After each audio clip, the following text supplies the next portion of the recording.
My YouTube channel. मैं आपकी friend Namita Jain आज आपको रेशियो एंड प्रपोर्शन के बारे में बताने जा रही हूँ।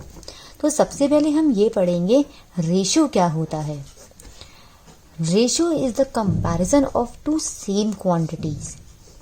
एग्जाम्पल, जैसे ए हमारे पास है 20 लीटर, बी है 20 ग्राम। इसका रेशियो होगा 20:20 इज इक्वल टू 1:1। क्या ये सही है?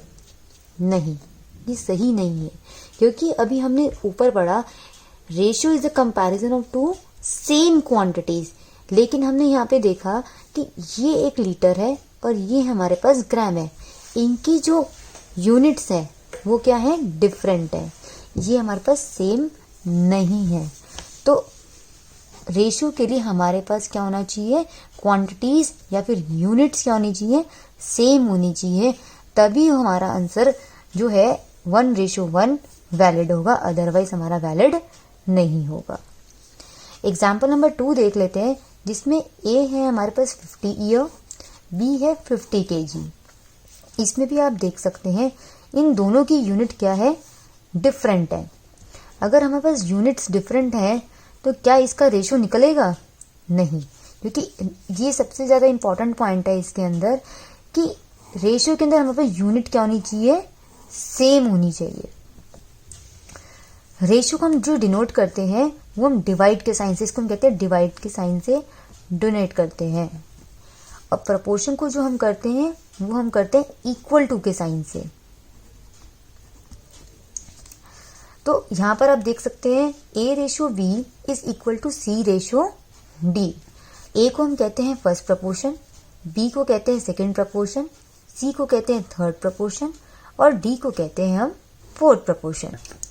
A/B is proportional to C/D, जिसके अंदर ए एंड डी जो है हमारी एक्सट्रीम टर्म्स होती हैं और बी एंड सी जो हमारी मिडल में जो टर्म्स होती है उसे हम कहते हैं मीन टर्म्स। तो हम कह सकते हैं A/B is equal to C/D। अगर हम इसको हम क्रॉस मल्टीप्लाई करते हैं तो AD is equal to BC। तो इससे हमें क्या पता चलता है? AD जो कि हमारी एक्सट्रीम टर्म्स है, product of extreme is equal to the product of mean. तो इसके अंदर अब दो इंपॉर्टेंट पॉइंट्स हमारे हैं। एक है फर्स्ट इक्वल एंड सेकेंड है रेशियो की हम डिवाइड कैसे करते हैं। कि फर्स्ट पार्ट में मैं आपको बताऊंगी कि रेशियो को हम इक्वल कैसे करते हैं और सेकंड में आपको बताऊंगी रेशियो को हम लोग डिवाइड कैसे करते हैं। जो फर्स्ट जो है हमारा हम इक्वल कैसे करते हैं वो मैं आपको क्वेश्चंस के हेल्प से बताऊंगी कि आपको उसी से समझ में ज्यादा आएगा कि इक्वल कैसे किया जाता है दो रेशियोज को। लेकिन सेकंड के लिए रेशियो को डिवाइड कैसे करते हैं उसका हम एग्जाम्पल नंबर 1 लेते हैं।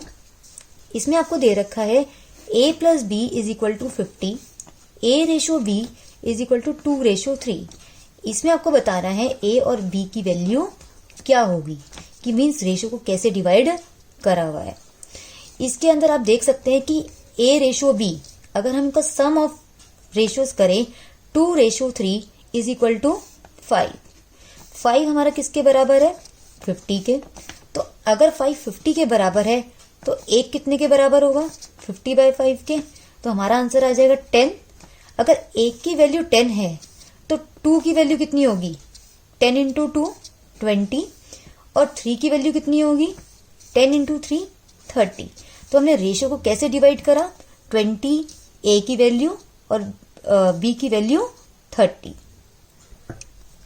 अब हम क्वेश्चंस के माध्यम से समझेंगे कि रेशियोज को इक्वल कैसे किया जाता है। Question number 1, if P/Q is equal to 8:15 and Q/R is equal to 3:2, then what is P/R? यहां पर आपको क्वेश्चन में दे रखा है कि P/Q is equal to 8:15, Q/R is equal to 3:2। तो हमें बताना है P/R की वैल्यू क्या होगी।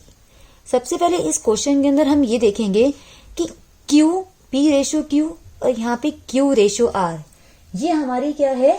कॉमन क्वांटिटी है। अगर कॉमन क्वांटिटी है तो रेशियो भी कॉमन होना चाहिए। तो हम इस रेशियो को कॉमन कैसे बनाएंगे?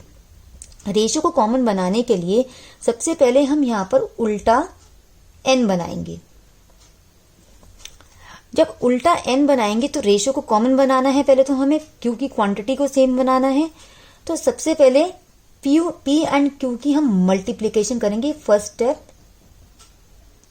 मीन्स यहाँ पे 8 एंड 3 की मल्टीप्लिकेशन करेंगे।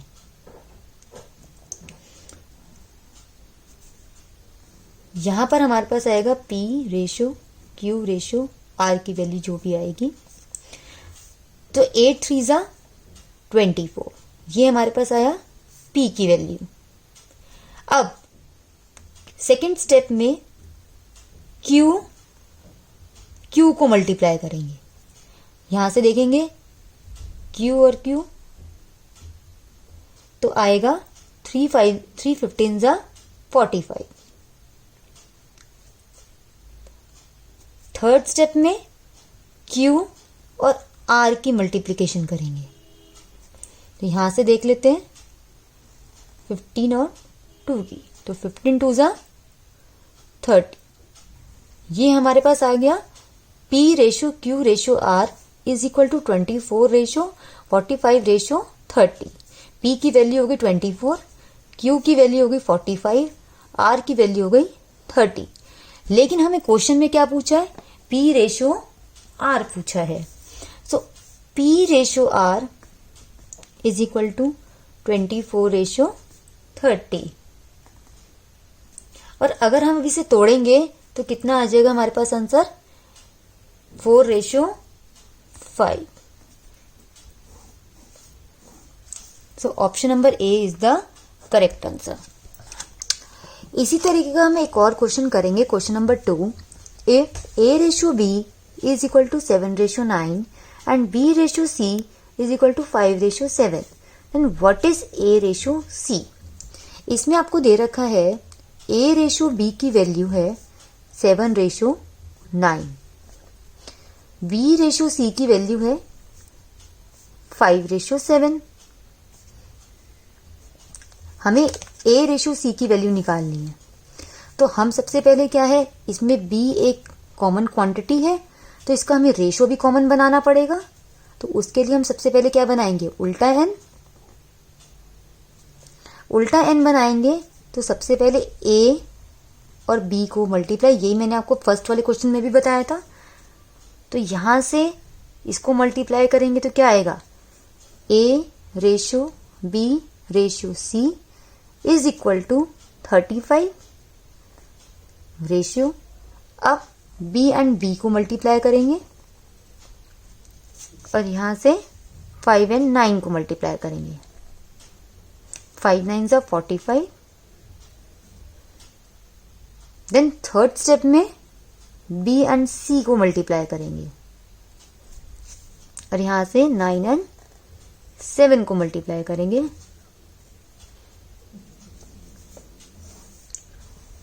हमारे पास वैल्यू आ गई a ratio b ratio c की is equal to 35 ratio 45 ratio 63।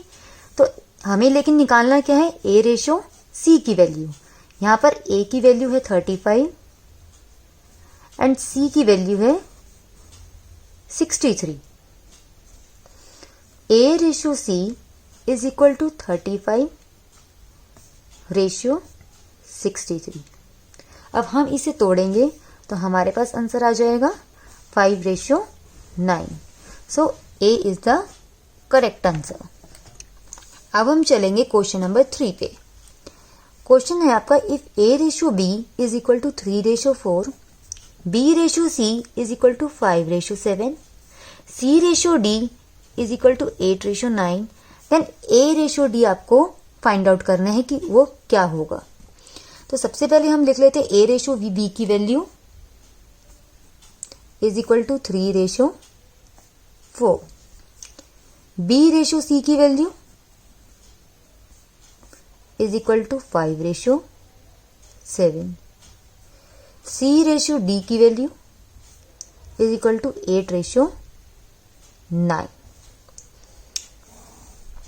इसको हम सब कैसे सॉल्व करेंगे, हमें यहाँ पे a ratio b ratio c ratio d की वैल्यू सबसे पहले हमें निकालनी होगी। अब मैंने आपको पहले भी बता रखा है, अगर यहाँ पे क्वांटिटी कॉमन है तो हमारा रेशो भी क्या होना चाहिए, कॉमन होना चाहिए। तो हमें रेशो को क्या बनाना पड़ेगा, इक्वल बनाना पड़ेगा। तो हम इसमें इक्वल कैसे बनाएंगे, पहले वाले हमने जो क्वेश्चंस करे थे उसमें हमने उल्टा n बनाया था, इसमें भी हम लोग उल्टा n ही बनाएंगे, लेकिन इसके अंदर हम लोग क्या करेंगे, स्टेप 1 में a b c की मल्टीप्लिकेशन करेंगे। हम यहाँ पे a b c की मल्टीप्लिकेशन करेंगे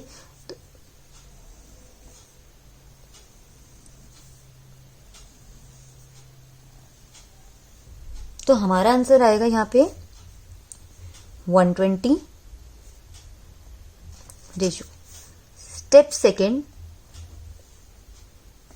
में हम लोग क्या करेंगे, a को हम छोड़ देंगे, b c b की मल्टीप्लिकेशन करेंगे।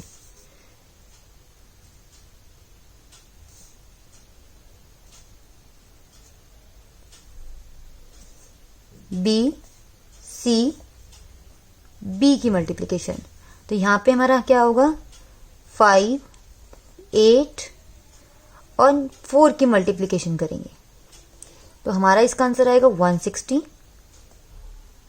रेशियो। स्टेप 3 में हम लोग b को छोड़ देंगे, c b c की मल्टीप्लिकेशन करेंगे, इसमें आएगा c b c।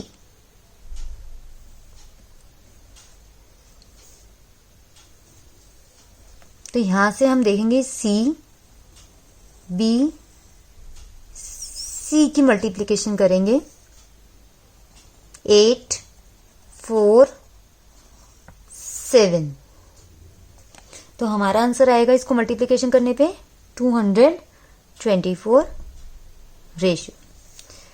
स्टेप 4 में हम लोग क्या करेंगे, हम लोग c को छोड़ देंगे, b c d की मल्टीप्लिकेशन करेंगे,